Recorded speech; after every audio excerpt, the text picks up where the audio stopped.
जिन अभिभावकों को ये लगता है कि कठिन परीक्षाओं को तैयारी कराने में बहुत ज़्यादा पैसा लगता है, बहुत धनराशि को खर्च करना पड़ता है, उस मिथक को इस परिवार ने और इस बच्चे ने तोड़ दिया है। मैं जब 7वीं 8वीं क्लास में पढ़ता था तो ऐसे ही मतलब यूट्यूब पे वीडियो देखा तो कुछ मोटिवेशन मिला और आगे चलते चलते वो मोटिवेशन और बढ़ता गया और मुझे लगा 10th करने के बाद से मुझे नीट के फील्ड में जाना चाहिए और डॉक्टर बनना चाहिए।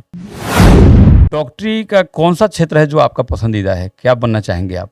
हम कार्डियोलॉजिस्ट बनना प्रेफर करेंगे, उसी के लिए प्रयत्न करेंगे। अच्छा, हमारे दर्शकों को जरा बताइए कि कार्डियोलॉजिस्ट मतलब होता क्या है, उसमें क्या करना होता है? कार्डियोलॉजिस्ट जो मतलब हार्ट के डिजीज और हार्ट के सर्जरी हृदय रोग, उस सबको परफॉर्म करता है, ऑपरेशन करने का काम करता है। मेरा यही संदेश है कि उनको मन लगा पढ़ना चाहिए और अपनी तैयारी के दौरान बहुत सारे अप्स एंड डाउन्स आते हैं, तो अप्स में ज़्यादा खुश भी नहीं होना है और डाउन्स में ज़्यादा डिमोटिवेट भी नहीं होना है। हमेशा खुद को डिसिप्लिन के साथ और कंसिस्टेंसी के साथ मेंटेन करके आगे बढ़ना है और तैयारी करते रहना है बढ़िया से। नमस्कार, मैं हूं नीरज प्रभाकर और आप देख रहे हैं न्यूज़ 0 किलोमीटर। अभी मैं बिजबन्नी में मौजूद हूं और मौका है नीट 2025 का परीक्षा परिणाम आ गया है और ये exam national testing agency NTA और नेशनल मेडिकल कमीशन NMC के संयुक्त तत्वाधान में आयोजित की जाती है। National eligibility and entrance test NEET UG के लिए होने वाले परीक्षा परिणामों में भारत नेपाल सीमाई क्षेत्र में 3 बच्चों ने सफलता का परचम लहराया है और उनके इस सफलता पर क्षेत्र में काफ़ी हर्ष व्याप्त है। अभी तक प्राप्त सूचना के आधार पर इस क्षेत्र में जिन 3 बच्चों ने इस परीक्षा को क्रैक किया है उसमें सबसे पहला स्थान बनकटवा प्रखंड के फुलवार का है। फुलवार गांव के निवासी संजय कुमार सिंह और रिंकू देवी के पुत्र हैं सत्यम कुमार सिंह, जिन्होंने प्रथम प्रयास में 583 अंक लाकर ऑल इंडिया रैंक 3144 और EWS 254 है। उस बच्चे को, सत्यम को, पढ़ाने का जो खर्चा है उस खर्चा को उठाने में उस परिवार को बहुत परेशानियां हो रही थी, तो सत्यम को पढ़ाने में उनके शिक्षकों ने काफ़ी योगदान दिया और कई शिक्षकों ने आपस में सहयोग स्थापित करके, तालमेल करके उस बच्चे को पढ़ाया लिखाया और सबसे विशेष योगदान उस बच्चे का करीब करीब 1.5 साल का जो फ़ी है वो फ़ी वरिष्ठ पत्रकार प्रकाश कुमार सिंह ने उठाया। फुलवार सहित आसपास के गांव में काफ़ी हर्ष व्याप्त है और अभी हम मौजूद हैं बिजबन्नी में। इससे पहले एक चीज़ और बता दें, ये भी बच्चा है जो अपने प्रथम प्रयास में ही नीट की परीक्षा में सफलता प्राप्त किया है। सत्यम जिसके बारे में मैं बता रहा था वो भी प्रथम प्रयास में ही सफल हुआ है और एक बच्चा ऐसा है जिसने लगातार सतत परिश्रम किया और अपने 7वें प्रयास में वो सफल हुआ है। अभिभावकों को, बच्चों को, छात्र छात्राओं को जो इस तरह के कठिन प्रतियोगी परीक्षाओं की तैयारी करते हैं उनको घबराना नहीं चाहिए। घोड़ासाह निवासी सेवानिवृत्त शिक्षक राम नरेश यादव के पुत्र राहुल कुमार ने 7वें प्रयास में नीट की परीक्षा में सफलता हासिल की है। उन्होंने महमूद गजनवी की तरह से लगातार प्रयास, दिन रात का संघर्ष जारी रखा और अंततः उनको सफलता मिल ही गई। और अभी हम जो मौजूद हैं बिजबन्नी में मौजूद हैं और इस परिवार में भी काफ़ी हर्ष व्याप्त है। जिन अभिभावकों को ये लगता है कि कठिन परीक्षाओं को तैयारी कराने में बहुत ज़्यादा पैसा लगता है, बहुत धनराशि को खर्च करना पड़ता है, उस मिथक को इस परिवार ने और इस बच्चे ने तोड़ दिया है। ये है निखिल कुमार। निखिल की माँ का नाम है निशा हरी देवी और पिता हैं सुरेश यादव। अपने पहले ही प्रयास में इन्होंने सफलता हासिल की है। 556 अंक लाकर इन्होंने ओबीसी ऑल इंडिया रैंक इनका 4094 है। कैसा लग रहा है अब सफल होकर? मैं बहुत खुश महसूस कर रहा हूँ। मुझे याद है कि आज से ठीक 2 साल पहले मैं इस घर के आंगन में आया था और तब इस बच्चे ने मैट्रिक की परीक्षा में बिहार टॉप की सूची में अपना नाम लाया था। और उस वक्त जब मैंने इनका साक्षात्कार किया था तो उसी वक्त इन्होंने ये कहा था कि आने वाले वक्त में मैं नीट की तैयारी करूंगा।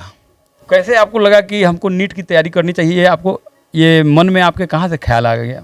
मैं जब 7वीं 8वीं क्लास में पढ़ता था तो ऐसे ही मतलब यूट्यूब पे वीडियो देखा तो कुछ मोटिवेशन मिला और आगे चलते चलते वो मोटिवेशन और बढ़ता गया और मुझे लगा 10th करने के बाद से मुझे नीट के फील्ड में जाना चाहिए और डॉक्टर बनना चाहिए। अच्छा, डॉक्टरी में तो बहुत सारा क्षेत्र है, तो डॉक्टर बनना चाहिए। अब तो डॉक्टर बन भी गए हैं, उस क्षेत्र में आ गए हैं, तो डॉक्टरी का कौन सा क्षेत्र है जो आपका पसंदीदा है? क्या बनना चाहेंगे आप? हम कार्डियोलॉजिस्ट बनना प्रेफर करेंगे, उसी के लिए प्रयत्न करेंगे। अच्छा, हमारे दर्शकों को ज़रा बताइए कि कार्डियोलॉजिस्ट मतलब होता क्या है, उसमें क्या करना होता है? कार्डियोलॉजिस्ट जो मतलब हार्ट के डिजीज और हार्ट के सर्जरी, हृदय रोग, उस सबको परफॉर्म करता है, ऑपरेशन करने का काम करता है। अच्छा, इनसे फिर हम पूछें अगला प्रश्न, उससे पहले इनके पिता से हम ये चीज़ जानना चाहेंगे और एक प्रश्न मेरा उनसे रहेगा कि इनको तैयारी कराने में मेडिकल आज ये क्रैक कर चुके हैं, नीट की तैयारी कर चुके हैं, नीट की परीक्षा को पास कर चुके हैं, अब तक आपका कितना रुपया लगा है? अब तक कितना रुपया आपने खर्च किया? जी, मेरा कुछ भी पैसा नहीं खर्च है, सब बीएससीबी का योगदान है। जब ये टॉप किया था मैट्रिक में, उसके बाद इनको सरकार ने बुलाया, बिहार सरकार ने, और इनको फ्री में जैसे 50 पोस्टों का सिलेक्शन होना था सुपर 50 में, तो इनका सिलेक्शन हुआ और वहाँ जाकर इन्होंने एकदम फ्री ऑफ कॉस्ट तैयारी किया है। मुझे कुछ भी देना नहीं पड़ा है, एकदम जीरो इन्वेस्टमेंट। नीट की परीक्षा जिसकी तैयारी में बहुत सारे गार्जियंस लाखों लाख रुपए खर्च करते हैं, कई कई सालों तक कोटा में या महंगे महंगे जगहों पर रख के बच्चों की तैयारी करवाते हैं। ज़मीन पिता का बिक जाता है, माँ अपना जेवर बेच देती है। उस मुकाम को हासिल करने के लिए इनका 1 रुपया भी नहीं लगा है। और जहाँ तक मेरी जानकारी है कि सरकार ने जिन सुपर 50 बच्चों को चुना था पूरे बिहार से, उसमें एक थे और उल्टे ही सरकार ने इनको पॉकेट खर्च के लिए भी पैसा दिया था। मैं कहाँ तक सच हूँ, आप इसके बारे में बताइए कुछ। जी हाँ, बिल्कुल सच है। वहाँ पे सुपर 50 में मतलब सब कुछ फ्री मिलता था और रहना खाना सबका कोई चार्ज नहीं लगता था और पॉकेट खर्च 500 रुपये मिलता था हर month. Patna collegiate school Patna के विद्यार्थी हैं और पटना कॉलेजिएट स्कूल के तरफ से ही बीएसईबी के हॉस्टल में रहकर इन्होंने मेडिकल की तैयारी की जो सरकार प्रायोजित है। क्या आपने ऑनलाइन तैयारी की? कुछ मोबाइल का भी इसमें सहयोग रहा क्या? नहीं, वहाँ पे टीचर भी बहुत अच्छे थे, लेकिन कुछ सब्जेक्ट में दिक्कत होने के कारण कभी कभी ऑनलाइन देख लेते थे। अच्छा, आजकल ऐसा लोगों का कहना है कि नीट की या एडवांस ये सब की तैयारी के लिए मोबाइल या लैपटॉप या डेस्कटॉप या ये सब टैब, इन सब चीज़ों की ज़रूरत है। तो आपने कितना महसूस किया कि इन सब चीज़ों की ज़रूरत है? वहाँ के टीचर बहुत अच्छे होने के कारण मुझे इन सब का ज़्यादा ज़रूरत नहीं पड़ा। वैसे ऑनलाइन पढ़ने वाले बच्चों को इन सब चीज़ों का ज़रूरत पड़ता है, लेकिन मैं ऑफलाइन पढ़ता था तो वहाँ उतना ज़रूरत नहीं मुझे महसूस हुआ। उसमें बीएससीबी का जो हॉस्टल है जिसमें बच्चे चुने जाते हैं, उसमें चुने जाने का तब क्या प्रोसेस था उस समय जब आपका सिलेक्शन हुआ था, और अभी का क्या प्रोसेस है? जब मेरा उसमें सिलेक्शन हुआ था तो उस वक्त मार्क्स बेसिस पर था। जितने भी बच्चों का 460 प्लस नंबर आया था और उसमें अप्लाई किए थे उनका सिलेक्शन हो गया। लेकिन अभी जो प्रोसेस है वो थोड़ा चेंज हो गया है और अब टेस्ट लेके और उसके बाद सिलेक्शन होता है। अभी टेस्ट है? हाँ, टेस्ट लेके। ठीक, लेकिन टॉपर बच्चे ही टेस्ट भी दे सकते हैं? नहीं, सभी बोर्ड के बच्चे ओपन है? हाँ, ओपन है मतलब नंबर कितना भी आए टेस्ट के लिए? हाँ। अच्छा। कि मेडिकल की तैयारी के लिए क्या धन बाधक है? नहीं, अगर जो बच्चा धनी नहीं हो तो वो क्या तैयार नहीं कर पाएगा अपने आप को?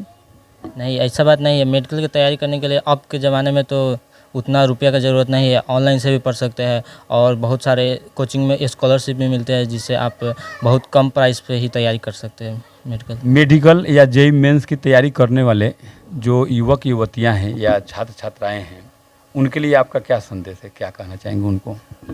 मेरा यही संदेश है कि उनको मन लगा पढ़ना चाहिए और अपनी तैयारी के दौरान बहुत सारे अप्स एंड डाउन्स आते हैं, तो अप्स में ज़्यादा खुश भी नहीं होना है और डाउन्स में ज़्यादा डिमोटिवेट भी नहीं होना है। हमेशा खुद को डिसिप्लिन के साथ और कंसिस्टेंसी के साथ मेंटेन करके आगे बढ़ना है और तैयारी करते रहना है बढ़िया से।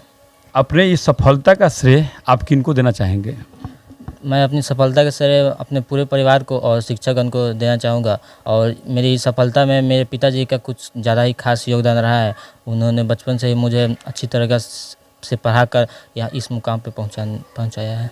मुझे बीएसवी के हॉस्टल के बारे में उतना पता नहीं था, तो फिर मुझे मेरे सरकारी स्कूल के टीचर राजनारायण सर ने बताया से बीएसवी का ऐसा प्रोग्राम है, तो फिर मैंने उसमें अप्लाई किया और मेरा हुआ। तो मेरे इस सफलता में योगदान राजनारायण सर जी का भी है, क्योंकि अगर वो नहीं बताते तो मैं कहीं ऑनलाइन नहीं पढ़ता तो शायद मेरा उतना अच्छा नहीं हो पाता। इस बार नीट की परीक्षा में शिक्षकों का कहना है कि नीट के द्वारा अब की बार 2025 की परीक्षा में फिजिक्स और इसके अलावा कई ऐसे विषय हैं जिसमें बहुत ज़्यादा टफ क्वेश्चन किया गया था। बच्चों का प्राप्तांक पिछले कई वर्षों की तुलना में इस बार बहुत लोवेस्ट है, फिर भी प्रथम प्रयास में आपको इतना अच्छा सफलता प्राप्त करने पर एक बार पुनः हम लोग बधाई देते हैं, आपको बहुत बहुत शुभकामनाएं देते हैं। जब हमारे विद्यालय में इस बच्चा का 1 में एडमिशन हुआ तो उस समय हम लोग क्लास ले रहे हैं, तो उसी समय इस बच्चा की योग्यता हम लोग पहचान लिए, तभी से हम लोग इस पर ज़्यादा फोकस हम लोग का रहा। और मैट्रिक में भी हमारे विद्यालय में टॉप था, यानी पूरे ज़िला में इनका 5वां कि 4था स्थान था। और बिहार सरकार का जो स्कीम आया था तो हमने सुरेश सर को भेजे और कॉल करके बताया, तो फॉर्म फिल किया तो इनका सिलेक्शन हुआ। बहुत हर्ष की बात है और समाज के लिए और खासकर बीरबरी निवासियों के लिए सफलता मिला है, उसको हम हार्दिक अभिनंदन करते हैं। और इनके पूरे परिवार, माता पिता, दादा दादी और राजनारायण सर जी को भी हम हार्दिक अभिनंदन करते हैं। बहुत खुशी की बात है कि आज हम लोग के छोटा सा बच्चा आज पूरे चंपारण में नाम कर रहा है और जो समाज सेवा काम है वो डॉक्टर बनेंगे और मेरा तो नाम होगा, गांव समाज का भी नाम होगा, माता पिता का भी नाम होगा। डॉक्टर साहब, कैसा महसूस हो रहा है? बहुत खुशी आनंद हो रही है। इस बच्चे को मैं शुरू से ही देख रहा हूँ कि बहुत मेहनती और साहसी है, इसलिए मैं आज इस दिन को देखकर बहुत आनंदित हूँ। शुरू से ही मेहनती और लगनशील था और ये जो काम किया है अपने बीजबन्नी उत्तरी पंचायत बनकटवा प्रखंड में बहुत बढ़िया नाम किया है। ये बच्चे के दादा हैं, ये दादी हैं, आप लोग बताइए कैसा लग रहा है आज? बहुत खुशी के बात बा। अच्छा, तो पोता तो डॉक्टर हो गया। हाँ, तो खुशहाली के बात हो गया। बहुत खुश हो बा। अपने बताओ जाओ। ठीक बा, खूब बा, खुश बा। खुशी बा? हाँ। अच्छा, तब तो अपना जेब से आज खर्चा करे के हाँ, करम खर्चा हो खूब ना, करम। हाँ, करम। समाज का नाम रोशन किया है, इसको बनाने में सबसे अहम भूमिका सुरेश भैया को है। निखिल के बड़े भाई हैं और साथ ही एक ही क्लास में पढ़ते हैं। कैसा लग रहा है बाबू आपको? बहुत अच्छा लग रहा है, मेरे भाई ने प्रथम प्रयास में ही पास किया है। निखिल की माँ हैं, कैसा लग रहा है? बहुत खुशी की बात है, हमारा सपना हमारा बेटा पूरा कर दिया है कि हमके सपना है ऐसे हमारा बेटा डॉक्टर बन जाएगा, तब तो बन गया। तो और ये खुशी के बात है कि पूरा हमारा समाज के नाम रोशन कर दिया। ये निखिल की बड़ी बहन है, नाम शीतल है और बिहार लोक सेवा आयोग की तैयारी कर रही है। आपके प्रति शुभकामनाएं अग्रिम है बेटा कि जब आपका एग्ज़ाम आए, आपका जब परीक्षा परिणाम आए तो एक बार और आएंगे, तीसरी बार आपके आंगन में। कैसा लग रहा है आज? बहुत अच्छा लग रहा है। जब छोटा भाई आगे निकल गया, डॉक्टर बन गया, बहुत खुशी हो रही है अंदर। तो इन्हीं सभी शुभकामनाओं के साथ आज के लिए बस इतना ही। निखिल के इस सफलता पर आप सभी लोगों की क्या राय है? न्यूज़ 0 किलोमीटर देखते रहिए और आज के इस खबर पर अपनी प्रतिक्रिया को देना न भूलें। बहुत बहुत धन्यवाद और आभार आप सभी का, बहुत बहुत धन्यवाद। हाँ जी, रुकिए, जाने से पहले मेरे चैनल को लाइक करें, सब्सक्राइब करें और बेल आइकन जरूर दबाएं ताकि कोई भी मेरा न्यूज़ सबसे पहले आप तक पहुंचता रहे। धन्यवाद।